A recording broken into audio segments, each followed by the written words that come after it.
Hello friends, good morning. Welcome সবাইকে আমার চ্যানেলের পক্ষ থেকে। তো তোমরা সবাই কেমন আছো? আশা করছি খুব ভালো আছো। তো আমিও ভালো আছি। তো এই যে সকালবেলায় কিন্তু মাছ কাটতে বসেছি। আজকে বাবা নিয়ে এসেছে এই যে চিংড়ি মাছগুলো। তো এখন এই কাটতে বসেছি, তাই একটু ভিডিও করে নিলাম। তো চলো আজকের যে ভিডিওটা টপিকটা একটু আলাদা রকম হবে। তো আমি কথাগুলো একটু আলাদা বলবো। আসলে কি বলো তো, চেপে রাখতে পারছি না, কোনো কিছু একটা হচ্ছে আমার সাথে, তো সেটা চাপতে পারছি না, তো তোমাদের সাথে শেয়ার করছি। তো চলো বলা যাক।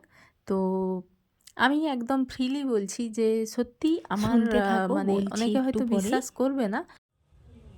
Hello friends, good morning. Welcome সবাইকে আমার চ্যানেলের পক্ষ থেকে। তো তোমরা সবাই কেমন আছো? আশা করছি সবাই খুব ভালো আছো। তো আমাকে এত ঠান্ডা লাগছে কি বলবো। তো মাছ কাটলাম, তারপরে স্নান সেরে তো এই যে ছাদে এসে বসেই রয়েছি রোদের মধ্যে। এখন খুঁজতে খুঁজতে এসে গেছো, গন্ধ ঠিক পেয়ে গেছো। আমি ঠোকা যাচ্ছি 9টা বেজেছে। যাও সেলুন দিয়ে ঘুরেছি। যাও যাও, এত ঠান্ডা লাগছে আমার, ভালোই চাদর লাগেনি গায়ে একদম। তাড়াতাড়ি আসবে, কেন কাজগুলো সারতে হবে না? খবর বসে তুমি ওদের এই যে এই তো এদিকে গেছো বলো। ঠিক আছে, যাচ্ছি, চলো নিচে যাই। আম এবার মুকুল আসলে হ্যাপি লাগে। তো যেই কথাগুলো বলছি তো শোনো। তো আমার হচ্ছে হাজব্যান্ড এখন কিছু কাজকর্ম করে না, তো বেকার বললেই চলে। তো এই জিনিসটা কি বলবো, আমার থেকে প্রবলেম না, বাকি অন্যদের হচ্ছে খুব। কি বলো তো, মানে আমার হাজব্যান্ড বেকার, তো আমি কিভাবে জীবনযাত্রা চালাবো না চালাবো সেগুলো না, মানে অন্যেরা ঠিক ঠিক করে দিচ্ছে যে আমার আহ, বর বেকার, তো আমাকে পুরো একদম টেনশানে টেনশানে মরে যেতে হবে। আর মানে এরকম একটা ব্যাপার হয়েছে। আমার হাসি মুখটাও যেন পছন্দ হচ্ছে না। আর কিছু মানুষ তো এমনও মানে মুখের উপর বলা বলি শুরু করেছে যে আমার বর বেকার, তো তার বউ আবার না কি বলা যায়, মাসে মাসে পার্লারে আসে, এরকম করেই কথা বলে। মানে আমি ভেবে পাই না যে পার্লারে যে আমি যাই, তো সেটার টাকা কি অন্যেরা কেউ দিয়ে দেয়? সেটা তো আমার বরই দেয় না। তো বেকার হলেও সে ঠিক কোথা থেকে আমাকে জোগাড় করে আমার জীবন যাপন চালাবে, কি আমার সংসারে কোথা থেকে কি হবে, তো সেগুলো না, মানে কি বলবো, আমার পরিবারের থেকে না এখন মানে আশেপাশের মানুষজনের বেশি চিন্তা হচ্ছে। সত্যি এই কথাগুলো শুনে না, মানে আমার কি বলো তো, রাগ টাগ ঠিক হচ্ছে না, আমার হাসিই পাচ্ছে এক প্রকার। কি বলো তো, যারা বলছে না তারা এক প্রকার মানে হিংসে থেকেই বলছে। কি বলো তো, দেখছে যে এতটাই হয়তো পরিস্থিতি খারাপ, তো টাকা পয়সা আসছে না, কাজ নেই, তো তার সংসারে এতটা সুখ আছে কি করে, তারা এত হাসি মুখে আছে কি করে, থাকছে কিভাবে। হ্যাঁ, এগুলো না মানুষ পছন্দ করছে না। তো যাই হোক, আমি আজকে একটু মানে বললাম এই কথাগুলো। তো এতদিন আমি ভিডিও করছি, আমার ভিডিওগুলো দেখবে অনেক দিনের। তো আমার বর কিন্তু আজকে প্রথম মানে নয়। তো যাই হোক, আমি একটা দিনও কিন্তু তোমাদের সাথে এই কথাগুলো আমি শেয়ার করিনি, কারণ এটা আমার কোনো আহ, এর মধ্যে পড়ে না। তো যাই হোক, আমি ওগুলো বলিনি। তো আজকে না একটা এমন মনে হচ্ছিল, শুনে কথাগুলো খারাপ লাগছিল, তো সেই কারণেই কিন্তু একটু তোমাদের সাথে শেয়ার করলাম যে সত্যি আহ, মানে হাজব্যান্ড যদি বেকার হয়, সেই স্ত্রীর মানে জায়গাটা কোথায় থাকে সেটাই আজকে সমাজ বুঝিয়ে দিল। তো যাই হোক, আজকে হচ্ছে আমার পিরিয়ড ডে। আমি খুলেই বলছি যে আজকে আমার পিরিয়ড ডে। তো আমার বাড়িতে পুজো করার মতো সেরকম কেউ নেই, তো আমার হাজবেন্ডই পুজো করছে। তো আমি বলে বলে দিচ্ছি কেমন কি করতে হয়। তো সেইভাবে করে করছে, যে আমি যেমনভাবে করি সেইভাবেই কিন্তু করে দেওয়ার চেষ্টা করছে।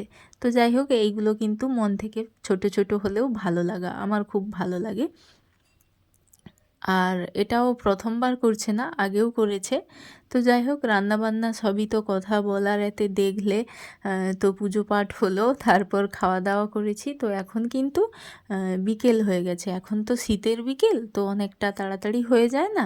তো সেই কারণে এই যে বিকেল হয়ে গেছে, আর আমাকে এতই ঠান্ডা লাগছে আমি কিন্তু গা থেকে চাদর খুলতে পারছি না। তো তারপরে এই যে টুকাইকে একটু ফ্রেশ করাচ্ছি। ও তো দুপুরবেলা ঘুমায় না, মানে এমন ওর হয়ে গেছে যে ঘুমাবে না, আর এখানে দেখো কেমন একটা খিটখিটে টাইপের হয়ে গেছে, কি একটা নিয়ে বায়না করছিল, কান্না শুরু করে দিয়েছে। ওকে এখন এই যে মুখটুক একটু মুখে ক্রিম মাখালাম, তারপর একটু কাজল টিপ দিলাম, চুলে চিরুনি দিয়ে তো ওকে ফ্রেশ করিয়ে মজা টজা পরিয়ে তো ওকে রেডি করছি এখন। আর ওর বায়না চলতেই আছে, কি একটা চাইছে আমাকে, তো দেখো কেমন করে বায়না করছে। তো যাই হোক, কোলে হওয়ার জন্যে তো বিকেলবেলার সমস্ত রকমের কাজকর্ম তো সেগুলো তো করেছি।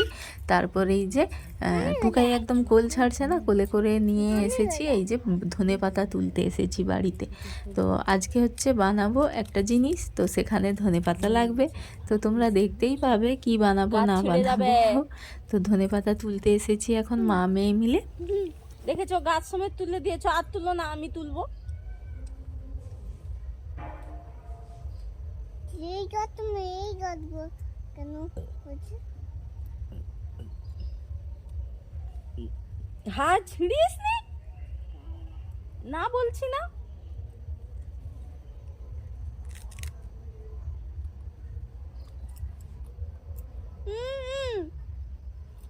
এ ও ও কাকা কাকা হ্যাঁ,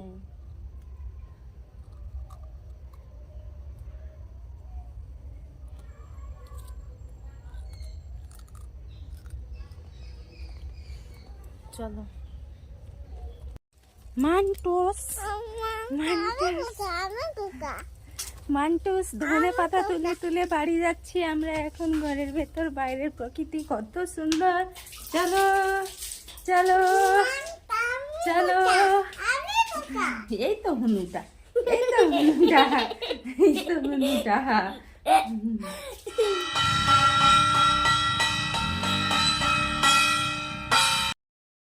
একেবারে সন্ধে হয়ে গেছে, তো এখন এই যে তনভি সন্ধ্যা দিচ্ছে।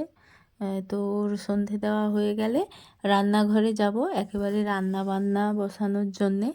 আর আজকে হচ্ছে রান্না করব একটু ভাত, তো চলো যাওয়া যাক। তো রান্নাঘরে এসেছি, আর এই যে তনভি জেদ ধরলো তো চা খাবে, তো ওকে চা দিয়ে দিয়েছি, টুকাইকেও চা খাইয়েছি। টুকাই এখনও আমার কোলের মধ্যে আছে, কি বলবো, কোল ছাড়ছেই না। টুকাইয়ের লিকার চা হয়েছে ওই সেই জামবাটিটা, ওটাতে করে করেছি। আর এই যে ওরা দুই বোনে এতই মানে দুষ্টুমি করছে। আর এখানে ভাতের জন্য রেডি করে দিয়েছি, আর এখানে রুটিগুলো এখন ধুইব। তো রুটি ভাজা হয়ে গেছে আমার, রান্না হয়ে গেছে। আর এখন এই যে বাদামটাও ভিজিয়ে দিলাম, খালি মনে থাকে না, প্রতিদিন আমি ভুলে যাই ওদের বাদাম ভেজানোর জন্য। আজকে একটু তাড়াতাড়ি করেই কিন্তু বাদাম ভিজিয়ে দিলাম মনে করে। তো এই চাটা এখন আমি খাবো, আর ওদের খাওয়া কমপ্লিট। তো এই যে রান্না কমপ্লিট, ডিম রান্না করেছি আজকে। তো এই যে এখন হচ্ছে রান্না বান্না সেরে তো একদম চাটা খেলাম, তারপরে এই যে বসেছি। আর টুকাই না এত মানে বদমাইশি করছে না, বিরক্তি লাগছে, বিরক্তি আমার জাস্ট মানে বিরক্ত এত হচ্ছি একদম, মানে দিদিকে একদম পড়তেও দিচ্ছে না, নিজেও পড়াশোনা করছে না। এই যে লিখার কথা বলতে এই যে এই অবস্থা। আমি শান্ত থাকি ঠিক আছে, কিন্তু আমার মাথা খারাপ হয়ে গেলে ওকে পুরো একদম মানে লাঠি দিয়ে অবস্থা রাখি না। কিন্তু এই যে এখন যে মারলে চিৎকারটা যে করবে, ওই চিৎকারটা আমি একদম নিতেই পারবো না, এই কারণেই আমি সব কিছুটাই সহ্য করছি। বদমাইশির একটা সীমা থাকে, আমার না একদম মানে দুষ্টুর সীমা একেবারে বাজে হয়ে গেছে। চল বাইরে বের করে দিয়ে আসবো, পুরো একদম ঘরের বাইরে বের করে দিয়ে আসবো। তুমি দুষ্টু করতেছ তো আবার কেন, কে জিজ্ঞাসা করছি কেন? মুখে মুখে কথা, পড়াশোনা করবি না? কোথায় করেছে বলো, এটা কি পড়াশোনা? মাথা খারাপ করে দিচ্ছে আমার পুরো একদম, এমনিতে ভালো লাগছে না তো সে তারপর থেকে এদের জ্বালাতন। আবার চা ওকে আবার চা করে দিতে হবে, বিকাল থেকেই পুরো একদম কোল যা ধরেছে, সেই কোলে মানে রেখে রেখেই কিন্তু আমি সমস্ত কাজবাজ করছি। তার উপর এই যে আটা মাখালাম, তারপর কোনো রকম রুটি করার সময় একটুখানি মানে নামিয়েছি, তাও চিৎকার।